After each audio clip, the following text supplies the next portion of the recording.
Well, looks like today's session is going to start with some backtracking, considering that as you just saw, the bridge can only be opened up through the other side. So let's get to that other side, shall we? It can only be reached through the ship. It's like the one area of the ship that I didn't really bother with on my first time around, since, well, I said, well, I'm going to keep it for later, so Whoa! Camera!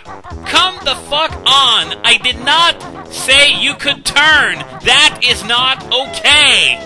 But, yeah, this is like the one part of the ship that I didn't bother on my first time through, and I really should have done so, because I wouldn't have been forced to come back here if I did so on my first time through. So you want to get on top of the crane first. There's a witch switch all the way over there, and I just barely made it.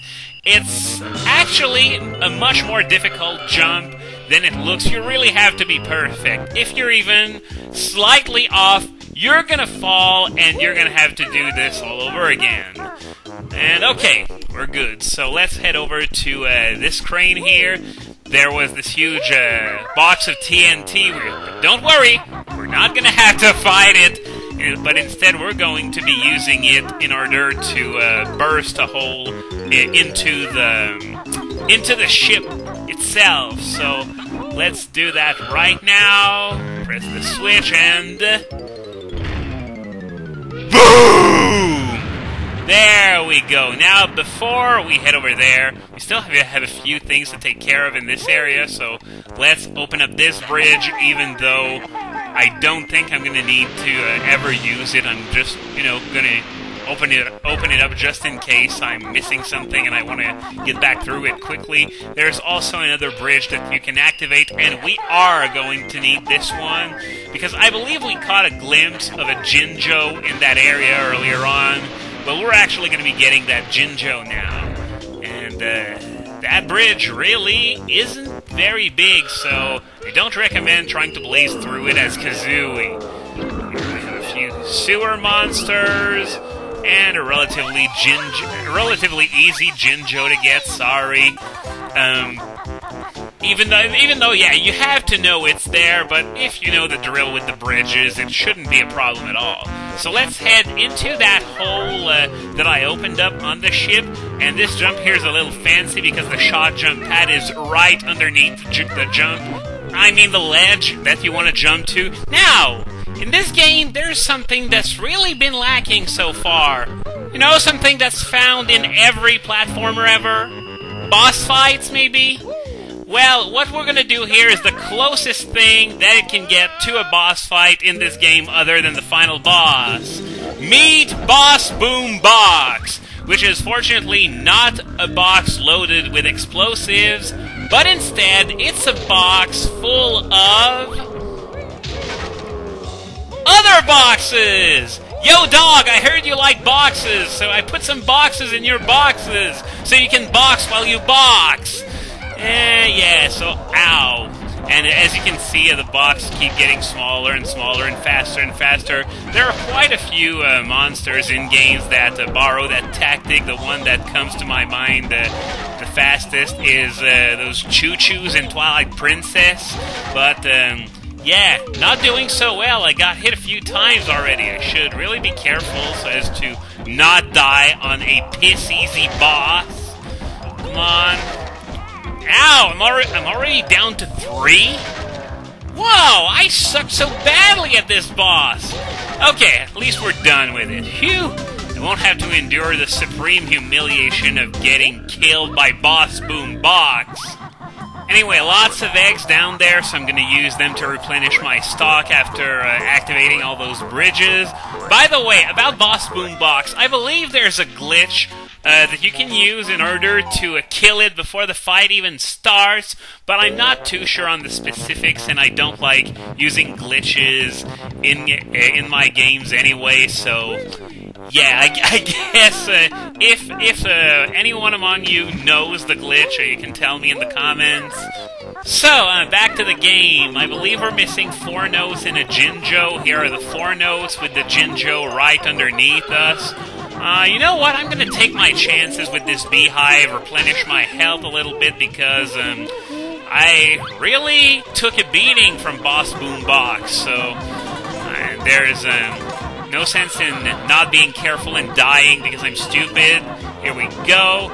Now, this Jinjo, good thing I got all the notes beforehand because it's actually quite possible to die trying to get that Jinjo because of a combination of the polluted water and, oh god, I was about to forget the Jiggy again, and, oh god, swimming in these fixed camera angles is so aggravating, and this is why you can die sometimes getting that Jinjo. Anyway, let's ignore that TNT box. I've had enough blow up in my face in this level, and I got everything, so we're going to escape this madhouse of a level and never come back. Now, as you probably noticed, the Jiggy that appeared when I pressed the witch switch actually appeared in a very easily reachable area. We're not going to have to do all kinds of crazy stuff to get it. It's just there, lying around. And I got a confidence that I gotta make. I didn't really feel like making this video today, but I decided to do it anyway because I've been replaying Tales of Symphonia lately, and I'm up to Lathion Gorge right now. So, can you blame me for not wanting to do Lathion Gorge? Anyway, we got our 9th Jiggy in Gruntilda's lair, only one left. Next node door requires 640 nodes. We have 800, so once again, cleared with ease. Now, this hallway we're going to go into one of the most irritating areas in Gruntilda's lair if you're trying to do it in any other way than what I'm doing right now. That is just shooting eggs at those branches and hoping they die.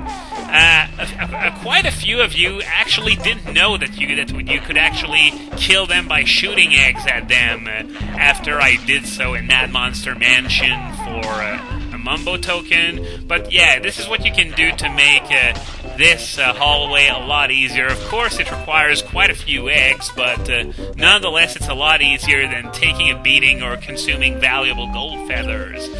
So, now, we are in the room with the entrance to Click Clock Wood, and, whoa, wait a minute, didn't she say that earlier on in this LP? Well, she's running out of quips, guys. The good news is that the game's almost over, so we're not gonna have to go through many more repeats. Thanks for the free eggs, by the way, really appreciated. And here we have, yep, I remembered right, the last Mumbo token in Gruntilda's lair. So as I was saying, this is the room with the entrance to Click Clock Wood, but the puzzle, where is it? Well, if you remember, all the way back at the beginning of the game, we encountered a puzzle without that little pedestal thing. That's the puzzle to Click Clock Wood. It's all the way over at the beginning of Gruntilda's lair. But first, I believe this is the last, I was about to say Blobilda. Brantilda, sorry, who's going to give us a few more secrets. And speaking of Brantilda, little tidbit about her, she and Honeybee from Banjo-Tooie have the exact same voice. Same voice clips and everything, no difference at all. What the hell? Talk about recycling material. Anyway, if we want to make our way back to the puzzle quickly, fortunately, there's a cauldron right here that leads back to the general area with the entrances to Treasure Trove Cove and Clanker's Cavern, and this is where our last puzzle is located. So let's hop in and... yeah, I was sort of worried for a fraction of a second that I completely forgot to activate the other cauldron, but fortunately that wasn't the case. So yeah, what's up with that puzzle, man? It's not even in the same area code as the entrance. Oh well, I guess this is the last. This is the last world, so they had to, make something special in order to, break the monotony a little. Find the puzzle pretty close to the world itself. But Whatever, I'm just babbling on at this point. Now, this is the last world, and as you can see, I have 20 Jiggies left, and there are 10 more in Click Clock Wood, and there is one more in Gruntilda's lair as well. So you may be wondering, wow, this is a pretty loose requirement you got there. Out of 100 Jiggies, you only need 69 to complete the game. That is not true. Oh, come on! Come the fuck on! Oh, I couldn't even see where I was or where I was going. I just wanted some eggs, damn it! But, yeah, what was I saying? Yeah, trust me, you're gonna need that big stash of Jiggies later on. As for Click Clock Wood itself, it's, probably the most unique and special world in the entire game. The way it works is that you're going to visit a wood throughout all 4 seasons, spring, summer, fall, and winter. And you need to find switches in each season in order to access the next season. And as you advance throughout the years, there are going to be several side quests that are going to unfold as time progresses. This is a really fun level, very unique, and I would have to say, if you consider all 4 seasons separately, this is a world that might actually be on par with the worlds in Banjo-Tooie in terms of sheer size. Anyway, you start out in this little hub room where you can access each season. You want to head back from the start in order to press the switch that's going to allow you to head into spring. So, yeah, this is the only freebie. You're going to have to work hard to find the other switches in each season. Personally, I really love this world. It's got to be my favorite in this game. It's just, you know, as I said before, I just love the concept for this world. And the music kicks ass, too. Just so catchy.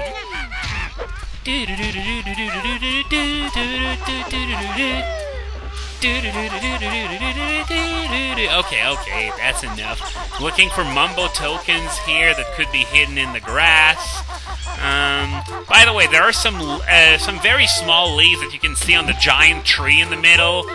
Those leaves, they get bigger in summer and fall, so I don't really recommend that you actually use those leaves to climb the tree in spring.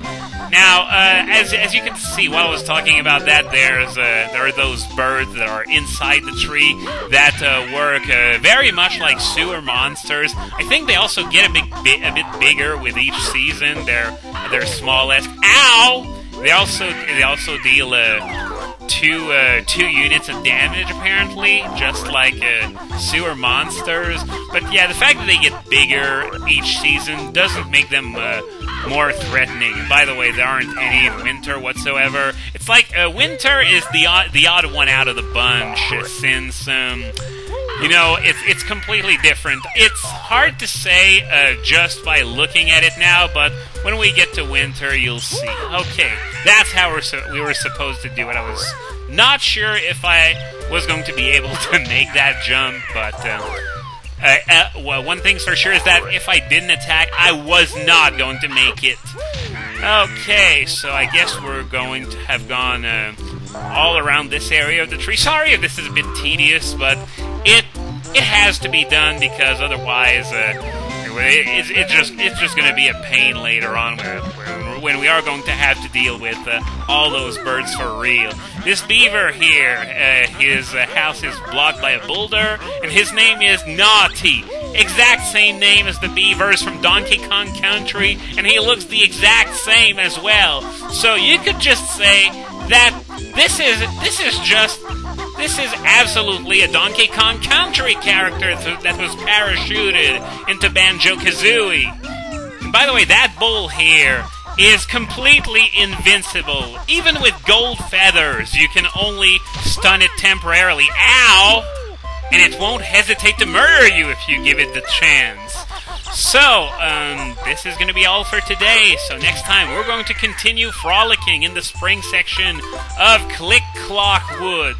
And maybe do something a little more productive than a genocide of birds like I did just now.